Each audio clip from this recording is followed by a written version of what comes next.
Hello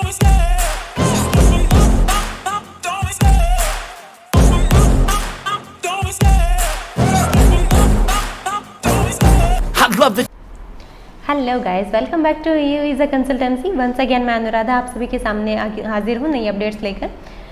आज इस video में हम जानेंगे कि क्रोशिया में क्या क्या डॉक्यूमेंट्स रिक्वायर्ड हैं। उसके बाद में नेक्स्ट में हम जानेंगे कि क्रोशिया में जो वीज़ा रिजेक्शन है वो किस वजह से आ रही है और क्या क्या आपको एहतियात बरतनी चाहिए जिसकी वजह से आपकी रिजेक्शन ना आए। देन नेक्स्टली क्या होता है, जो आपका सीजनल वर्क वीज़ा है उसके बारे में भी काफ़ी सारी क्वेरीज आ रही हैं, तो आज मैं उनके बारे में भी एक्सप्लेन करूँगी। तो फर्स्ट ऑफ ऑल हम देखते हैं कि जो क्रोशिया में डॉक्यूमेंट्स हैं वो क्या क्या रिक्वायर्ड होते हैं। आपका सबसे इंपॉर्टेंट तो होता है पासपोर्ट। उसके अंदर जो भी स्टैंपिंग है, कहीं पर आप घूमने गए हो या फिर काम करने के लिए गए हो तो उनके भी जो वीज़ाज लगे हुए होते हैं उनके भी कलर कॉपीज़ आपकी जो स्टैंपिंग के अंदर आती हैं उनको भी सबमिट किया जाता है डॉक्यूमेंट्स के साथ में। देन आपके एकेडमिक डॉक्यूमेंट्स, आपका जो भी एक्सपीरियंस है, आपका CV, आपकी फ़ोटोज़, ये सारी चीज़ें इंक्लूड होती हैं। और सबसे जो स्पेशल होता है वो होता है आपका PCC, जो कि अपोस्टाइल किया हुआ होना चाहिए। इस डॉक्यूमेंट के बिना आपकी वीज़ा फाइलिंग नहीं होगी। काफ़ी सारी वीडियोस में देखती हूँ जिनके अंदर लोगों को यही बोला जाता है कि वीज़ा के अंदर के लिए आजकल क्रोशिया के लिए PCC रिक्वायर्ड नहीं है, तो ऐसा कुछ नहीं है। प्लीज़ उन रूमर्स के ऊपर विश्वास मत कीजिए। देन नेक्स्ट में हम जानते हैं कि जो हमारी वीज़ा रिजेक्शन है वो क्यों आती है। फर्स्ट ऑफ ऑल जो फ्रेशर फाइल होती हैं उनके ऊपर रिजेक्शन ज़्यादा आती है।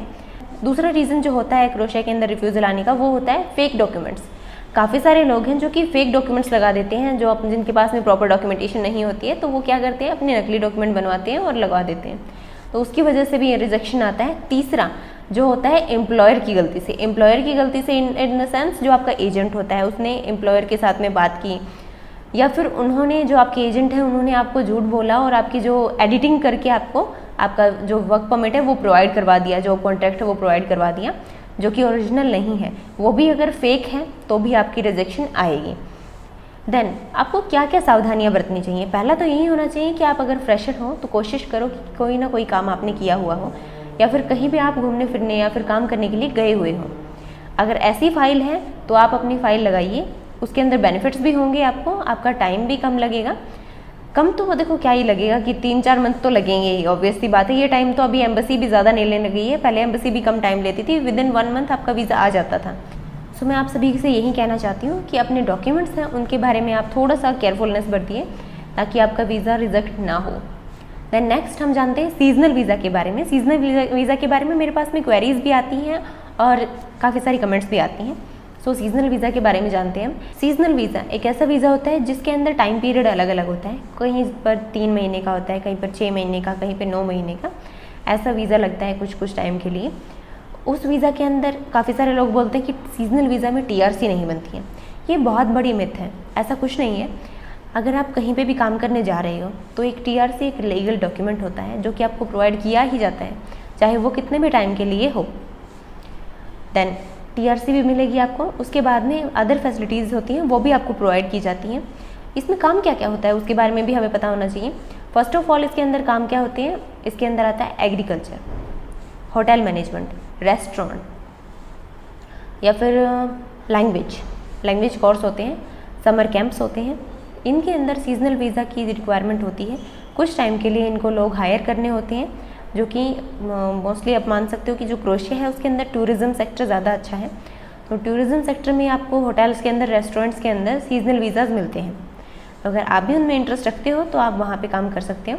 और ऐसा नहीं है कि भी सीजनल वीज़ा में आपका सीज़न ख़त्म हो गया तो उसके बाद में आपकी जॉब चली जाती है तो आप आगे अप्लाई नहीं कर सकते, ऐसा कुछ नहीं होता है।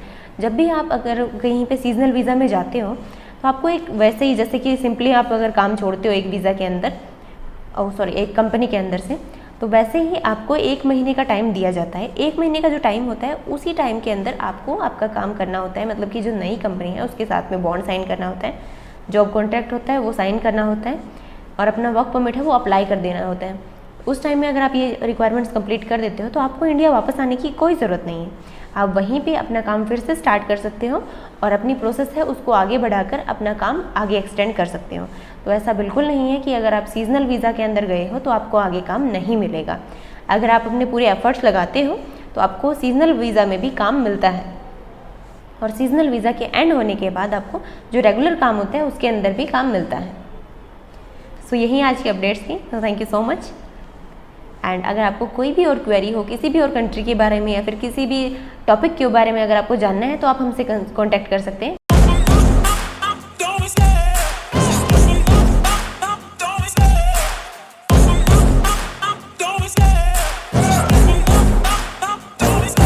I love the chase and the hunt, and I set the pace when I'm running. I always take what I want and I always